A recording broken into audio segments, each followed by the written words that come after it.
So hello and welcome back students. आज देख लेते हैं कि आवेश वितरण कैसे होता है, फिर चार्ज डिस्ट्रीब्यूट कैसे होता है। इससे पहले हम पढ़ चुके हैं कि फ्लक्स क्या होता है, कहाँ से चार्ज गुजरता है, कैसे गुजरता है। ऐसा जो मैं रोशनी का बताता था, वक्त बदल गए, जज्बात बदल गए।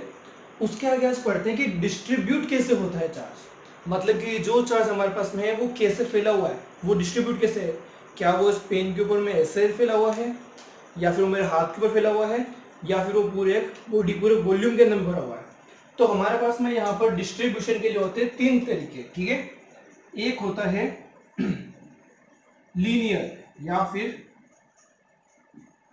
रेखीय आवेश वितरण, लीनियर चार्ज डिस्ट्रीब्यूशन, ठीक है। लीनियर, फिर अपने पास में आ जाएगा सरफेस, सरफेस या फिर सतह पर, ठीक है। और थर्ड अपने पास में आ जाएगा वॉल्यूम, वॉल्यूम के लिए, या फिर हमारे पास में किसी आयतन के लिए कह सकते हैं इसको, कि किसी आयतन में अगर हमारे पास में आवेश या जो चार्ज है वो फैला हुआ है। तो तीन तरीके हमारे पास में सबके लिए लगेगा, surface charge distribution and volume charge distribution, सतह आवेश वितरण और आयतन आवेश वितरण। तो यहां पर बात आती है कि सर इन तीनों चीजों का मतलब क्या है। तो सबसे पहली चीज है लीनियर या फिर रेखीय। जब चार्ज एक लाइन के अंदर में एक इनफाइनाइटली लॉन्ग या फिर एक अनंत रेखीय लंबे तार के ऊपर में डिस्ट्रीब्यूट होता है, तो क्या हुआ है, पूरे लेंथ के अंदर में है। तो इसका डायग्राम बनता है कुछ इस तरीके से कि एक लाइन हमारे पास में और उसके ऊपर में हमारे पास में इस तरीके से चार्ज डिस्ट्रीब्यूट रहता है, ठीक है। इस तरह से चार्ज वितरित रहता है, आवेश उसके ऊपर में बटा हुआ है। अब इसके बाद में बात आती है कि सर सरफेस में क्या होगा। तो सरफेस में हमारे पास में कोई भी जो एरिया होगा उस एरिया के ऊपर में डिस्ट्रीब्यूशन होगा, उस एरिया के ऊपर में हमारा आवेश जो है वो वितरित रहेगा कि हाँ भाई ऐसा होता है, ठीक है। और वॉल्यूम के अंदर में हमारे पास में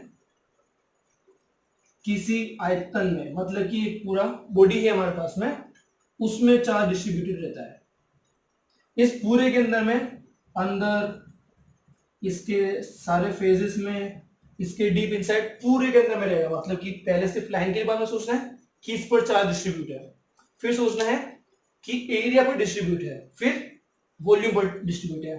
लाइन पर, सरफेस पर और वॉल्यूम पर, रेखीय, सतही और आयतनीय, ठीक है। इन तीन तरह से हमारे पास में होता है इसका डिस्ट्रीब्यूशन या फिर वितरण। अब देखते हैं कि हम निकालना कैसे, क्योंकि ये तो क्या है, इनफाइनाइट है, मतलब कि अनंत तक लंबा है। अब एक अनंत तक लंबा तार, उसका तो मैं निकाल नहीं सकता हूं।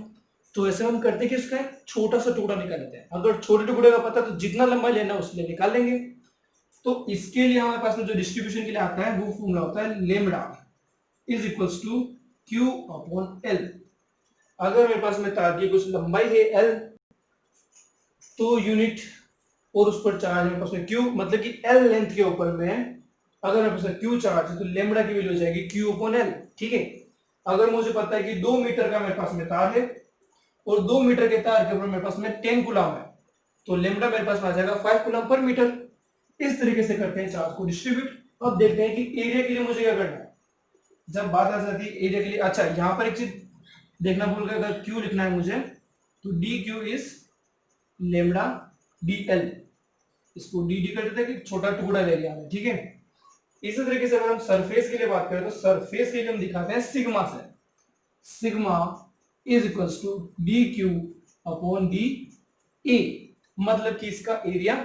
अभी यहाँ पर एक स्लैब बताई मैंने, हो सकता है यहाँ पर पूरा गोला हो सकता है यहाँ पर पूरा बेलन हो। तो उस पूरे बेलन का एरिया लेना पड़ेगा जो एरिया हमें मतलब है जिससे। अगर गोला लिया है, कुछ स्फीयर लिया है, तो 4/3 नहीं, हाँ 4πr² हम लेंगे तो उसका पूरा एरिया हो जाएगा। और लास्ट में बात करते हैं वॉल्यूम के लिए। तो वॉल्यूम के लिए हम वापस एक लोगो लेते हैं रो, ठीक है, जिसे प्यार से लिखा हुआ पी भी कहते हैं बहुत सारे लोग। तो rho is equal to D Q upon D V. अब अगर ये मेरे पास में एक गोला है, एक सर्कल है, एक पूरा स्फीयर या फिर गोला है, तो उस केस में पास में क्या हो जाएगा D Q upon 4πr²। 4 pi R square इस तरह से बन जाएगा। वॉल्यूम की अगर मेरे पास में एक स्फीयर है, एक गोला है, तो वहां पर rho equal to Q upon 4/3 pi R cube. मतलब कि इस तरीके से हमारे पास में होता है चार्ज का डिस्ट्रीब्यूशन या फिर वितरण। अब ये तीनों चीजें हमें काफी ज्यादा याद रखनी है। यहाँ पर जो लेमडा है, जो सिग्मा है और जो रो है, ये चीजें काफी काम आएगी, क्योंकि हमें नहीं पता होगा हर बार कि हमारे पास में टोटल कितना चार्ज है या फिर कितना लेंथ है। तो ऐसे में हमें एक छोटी सी लंबाई के लिए निकालना है। मान लिया मैंने मुझे 5 मीटर के लिए निकालना है, तो D Q is to lambda into 5 कर दूंगा मैं। यहाँ पर मुझे 1 मीटर स्क्वायर के लिए निकालना है, तो sigma equal to D Q upon 1 कर दूंगा, 1 मीटर स्क्वायर, यहाँ पर 1 मीटर क्यूब। मतलब कि मैं इसको यूनिटाइज कर रहा हूं। मुझे पता नहीं पूरे पे कितना फैला हुआ है, मुझे एक छोटा सा टुकड़े का चाहिए, छोटे टुकड़े का पता तो मैं इंटीग्रेट करके उसको पूरे का निकाल लूंगा। ठीक है, रेखिए को फिर समझ लेना कि जैसे कि आपके पास में ये मार्कर है, ठीक है, इस पर जहां से मुझे लिखा हुआ दिख रहा है वहां से मेरा क्या चार्ज बाहर आ रहा है, ऐसा दिख रहा है। क्या आपको लिखा हुआ दिख रहा है? नहीं। क्या आपको दिख रहा है? नहीं। मतलब कि अगर मैं रेखीय आवेश की या फिर लीनियर चार्ज की बात करता हूं, तो उसमें हमेशा फ्लक्स जो है, विद्युत क्षेत्र जो है, जो इलेक्ट्रिक फील्ड है, वो बाहर की तरफ निकलेगा ऐसे। यहां से जैसे ट्यूबलाइट चलती है ना, तो ट्यूबलाइट के यहां से आपको रोशनी नहीं मिलेगी और यहां से नहीं मिलेगी, पर उसके बीच वाला जो डंडा, उसके चारों तरफ से रोशनी मिलेगी। ऐसा ये काम करता है। सरफेस के लिए मान लो कि मैंने अपने हाथ पर बना लिया है चार्ज, ठीक है, यहां से चार्ज आपको दिख रहा है, ठीक है, पीछे भी दिखेगा आपको कि हाँ यहां पर भी चार्ज है, पर क्या साइड से आपको दिखेगा? नहीं। तो यहां से इलेक्ट्रिक फील्ड कहां से करेगा? इधर इलेक्ट्रिक फील्ड निकलेगा या फिर इधर निकलेगा, साइड से तो नहीं निकलेगा। अगर सिर्फ मार्कर की बात करूं मैं, देखिएगी, तो यहां से इसके चारों तरफ सिलिंड्रिकल शेप में, बेलन के शेप में निकल रहा है, पर यहां से नहीं निकल रहा है, यहां पर कुछ लिखा हुआ नहीं है, मतलब कि यहां से नहीं निकलेगा रोशनी, सिर्फ यहां से निकलेगी ट्यूबलाइट जैसे। और बात करते हैं फिर आयतन की, तो उसमें तो आप जानते हैं उसके अंदर भी होगा, उसके साइड में भी होगा, सतह पर भी होगा, ठीक है, तो वो थर्ड केस है। ये तीनों जो कंसेप्ट मैंने जो लास्ट में बताया है, ये वाला और ट्यूबलाइट वाला, वो बहुत ज्यादा इंपॉर्टेंट है, क्योंकि इसके बाद में जो डेरिवेशन हम करने जा रहे हैं उसमें बहुत काम का है। तो चलो यार, अगर वीडियो सही लगा है तो सब्सक्राइब कर देना, शेयर करो, कमेंट करो, कुछ भी डाउट है तो बताओ। चलो मिलते हैं अगले वीडियो के अंदर में, तब तक के लिए पढ़ते रहो।